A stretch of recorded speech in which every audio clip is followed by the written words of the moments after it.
Passons à la mise en place de nos différentes frames et nos différents plans de travail. Je vais commencer ici par venir créer ce que l'on appelle une section. Ces sections, c'est dans elles que l'on va retrouver nos exemples. Par exemple, ici, j'aurai exemple post 1. Et c'est dans ceci qu'on va venir rajouter par la suite nos frames. Pour les frames, vous avez donc les différentes thématiques.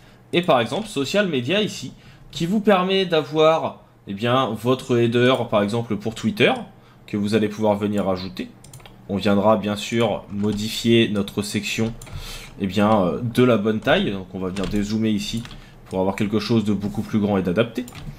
On va avoir peut-être une autre frame qui sera ensuite une frame sur la thématique de LinkedIn. Donc là on va avoir notre cover. Vous voyez que c'est pas la même taille et il faudra adapter. On va descendre un petit peu les deux pour qu'ils soient visibles. Et puis on aura peut-être aussi un format qui sera un petit peu plus carré. Donc pour ça, vous avez le Instagram Post qui permettra d'être utilisé. Ou alors, pourquoi pas, par la suite également, une story Instagram. Et donc là, on a par exemple nos 3 ou 4 formats que l'on va réutiliser et sur lesquels on va créer des choses. Ça permettra de pouvoir venir également dupliquer ou plutôt décliner nos différents rendus en ayant à chaque fois le poste adéquat.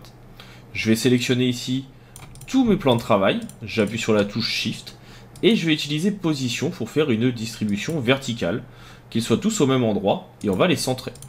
De cette façon, on pourra venir travailler et adapter notre projet avec les futurs DA que l'on va mettre en place et que l'on va développer. On aura plusieurs exemples, parce que l'idée c'est aussi de vous permettre de prendre en main les outils de Figma. Donc on viendra tester plusieurs directions artistiques. Et pour gagner du temps, je vais juste supprimer mon exemple. Donc là on a l'exemple 2. Et on en aura un troisième, qui sera notre troisième exercice. Et ainsi on a tous nos éléments.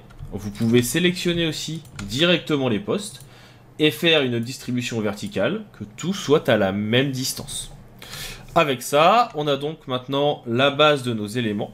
On va faire un petit point sur les choses qui doivent apparaître dans une publication. On va voir donc rapidement qu'est-ce que c'est une publicité et quel est l'élément qui pour moi est important. On va juste parler, comme vous le verrez, de ce qu'on appelle un call to action. Je vais vous en présenter quelques-uns.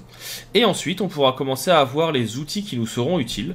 En l'occurrence, les outils qui vont permettre de faire du détourage, les outils de retouche photo, les outils de forme et les outils de texte.